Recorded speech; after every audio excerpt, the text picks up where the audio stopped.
Bismillahirrahmanirrahim. Assalamualaikum warahmatullahi wabarakatuh. Alhamdulillahirrabbilalamin. Wabihi nasta'in wala umri dunia wadin. Wassalatu wassalamu ala ashrafil anbiya'i wal mursalin wa ala alihi wa sahbihi ajma'in amma ba'du. Baik, perkenalkan nama saya Aisal Sabila, mahasiswi S1 Prodi Pariwisata dari kelompok 5. Kemudian perkenalkan juga rekan saya yaitu David Nasrullah dan Renita Amalia selaku pembicara pada hari ini.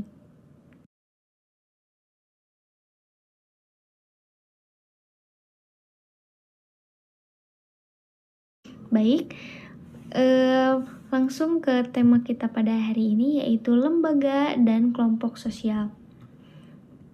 Di sini saya akan menjelaskan apa itu pengertian dari lembaga sosial dan kelompok sosial. Lembaga sosial adalah sistem norma yang dinilai yang mengatur pola perilaku masyarakat untuk memenuhi kebutuhan hidup. Lembaga ini berfungsi sebagai pengaturan sosial dan mengarahkan individu agar berperilaku sesuai dengan nilai bersama.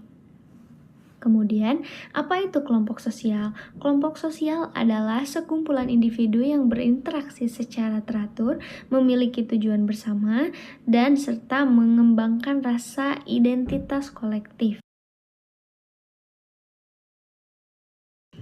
Kemudian, fungsi lembaga sosial. Apa itu fungsi lembaga sosial? Yang pertama, fungsi manifest, yaitu disadari dengan menggunakan menjadi harapan semua orang. Fungsi laten, tidak disadari keberadaannya dan tidak menjadi tujuan utama masyarakat. Yang kedua, berdasarkan positif atau tidaknya suatu lembaga sosial memiliki kontribusi bagi kelangsungan hidup masyarakat dan bersifat fungsional, ikut serta mendukung kelangsungan hidup masyarakat dan bersifat disfungsional juga.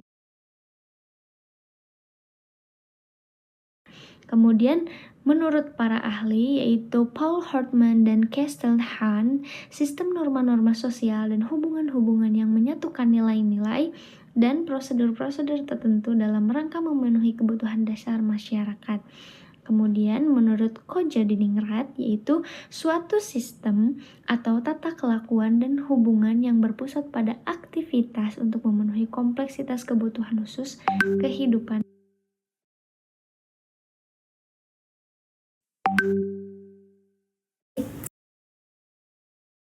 Saya Renita Amalia, di sini saya akan menjelaskan teori fungsionalisme dan ilmu sosial. Yang pertama, teori fungsionalisme struktural. Konsep intinya, masyarakat dipandang sebagai sistem yang terdiri atas bagian-bagian yang saling bergantung.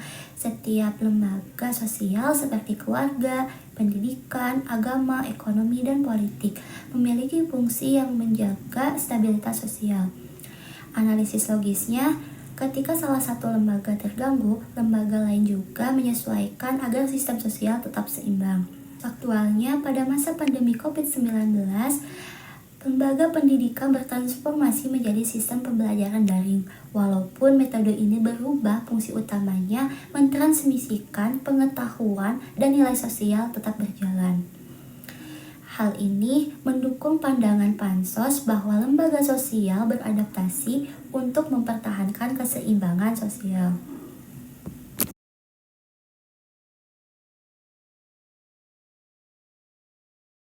Konflik. Konsep intinya, struktur sosial penuh dengan ketimpangan antara kelompok yang berkuasa dan kelompok yang tertindas. Lembaga sosial sering digunakan untuk mempertahankan kepentingan kelompok yang dominan. Analisis logisnya, kelompok sosial dapat muncul sebagai bentuk perlawanan terhadap ketidakadilan dalam sistem sosial. Kasus faktualnya, dalam kasus penolakan Omnibus Law Cipta Kerja tahun 2020 di Indonesia, kelompok buruh membentuk serikat dan melakukan aksi massa menentang kebijakan yang dianggap merugikan hak cipta pekerja. Ini menunjukkan fungsi lembaga ekonomi dan politik sebagai arena pertentangan kepentingan sesuai teori konflik Marx.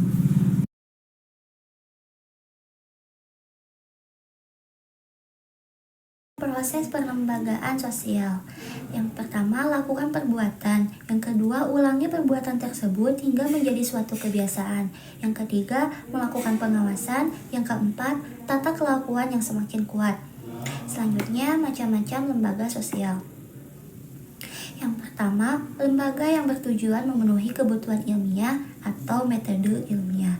Yang kedua, lembaga yang bertujuan memenuhi kebutuhan manusia, menyatakan rasa keindahan dan rekreasi atau seperti seni rupa dan drama.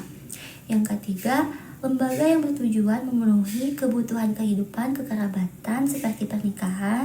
Yang keempat, lembaga yang bertujuan memenuhi kebutuhan manusia untuk mata pencaharian seperti petani. Yang kelima, lembaga yang bertujuan memenuhi kebutuhan penerangan dan pendidikan atau seperti TK, SD, SMP. Yang keenam, lembaga yang bertujuan memenuhi kebutuhan dengan dalam hubungan dengan Tuhan.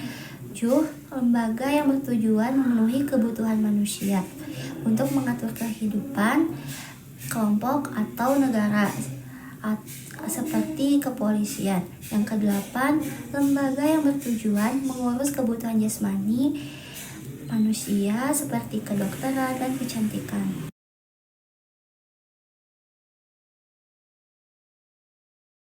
Oke, selanjutnya pemaparan materi yang akan dijelaskan oleh saya. Perkenalkan dulu, saya adalah David Nasrullah Ramadan dengan NIM 300125010. Di sini saya akan memaparkan materi dari slide 9, 10, 11, 12. Slide yang ke-9 itu ada kelompok sosial. Kelompok sosial dapat diartikan sebagai suatu kumpulan dari orang yang mempunyai hubungan dan berinteraksi di mana mengakibatkan tumbuhnya perasaan bersama.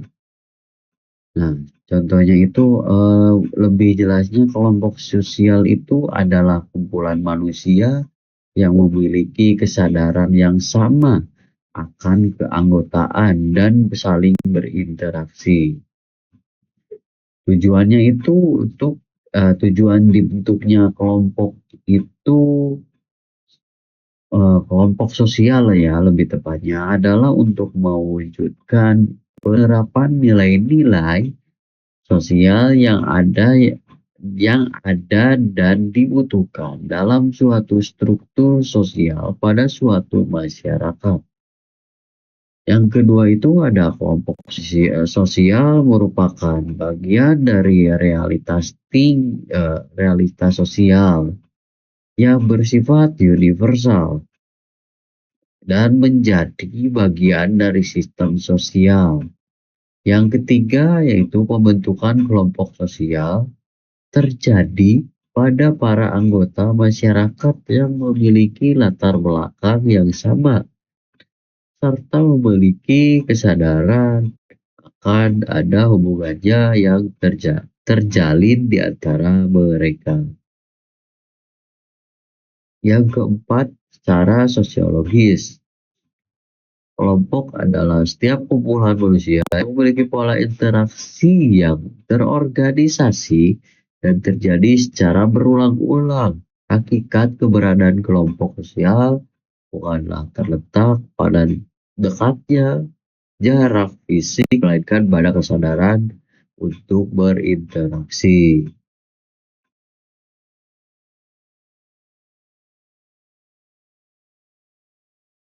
Oke, kita masuk ke ciri-cirinya.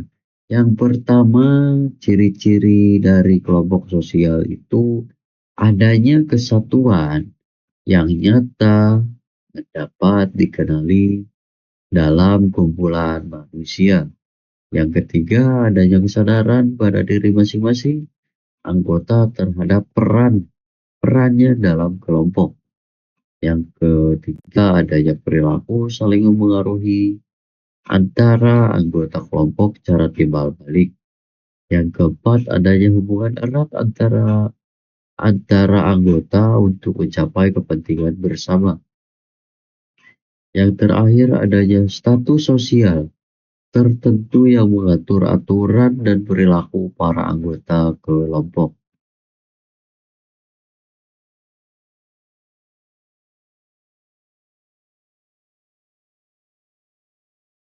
Yang selanjutnya saya akan menjelaskan studi kasus lembaga sosial yang ada di slide 11.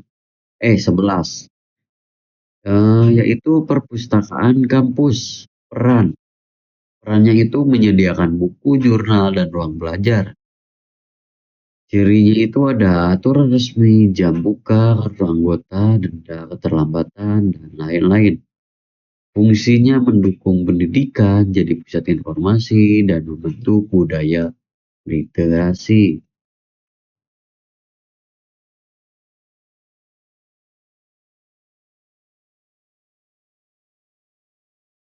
Jadi perpus itu bukan cuma rak buku aja, dia tuh kayak pusatnya ilmu.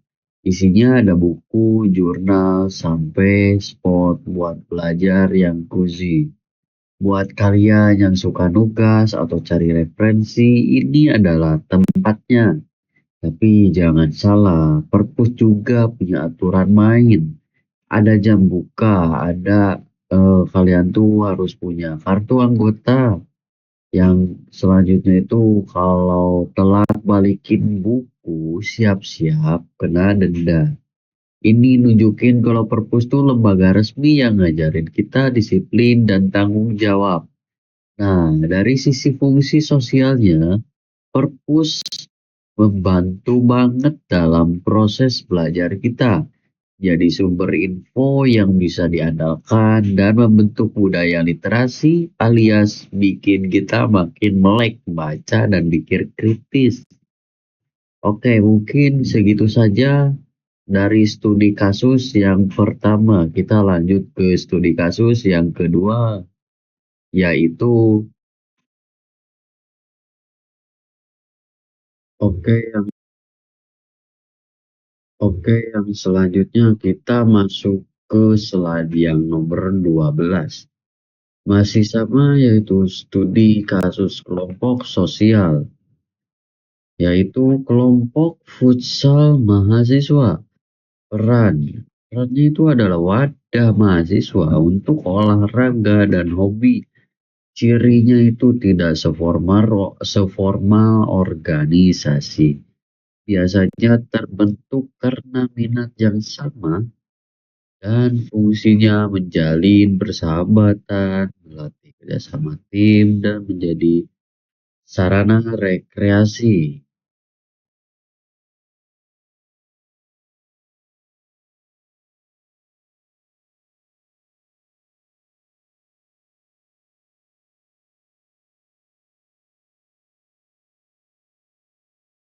Push itu tuh nggak cuma soal tugas, tapi juga soal nyari ruang buat refreshing dan bonding. Nah, salah satu contohnya adalah kelompok futsal mahasiswa. Ini tuh bukan organisasi resmi yang ribet, tapi lebih ke komunitas yang lahir dari kesamaan minat, yaitu futsal. Biasanya terbentuk karena anak-anak kampus yang sama-sama doyan main bola, pengen ngumpul, latihan bareng, atau sekedar cuma cari keringat sambil seru-seruan. Ya, walaupun nggak coba seformal UKM atau organisasi kampus, kelompok kayak gini punya peran penting banget. Jadi tempat buat olahraga, hobi, dan pastinya nambah relasi. Fungsinya juga nggak main-main. Selain bikin badan sehat, kelompok futsal ini bantu kita belajar teamwork, teamwork, komunikasi, dan pastinya bikin suasana kampus makin hidup. Bisa dibilang ini tuh versi chill ya lembaga sosial yang dibahas Koen Koenjaraningrat dalam pengantar ilmu antropologi. Intinya Kelompok kayak gini tuh bagian dari dinamika sosial mahasiswa yang nyata dan relevan banget. Oke, sekian mungkin segitu saja dari saya. Jika ada salah kata, mohon maaf. Terima kasih telah mendengarkan. Kita lanjut ke selanjutnya. Silakan.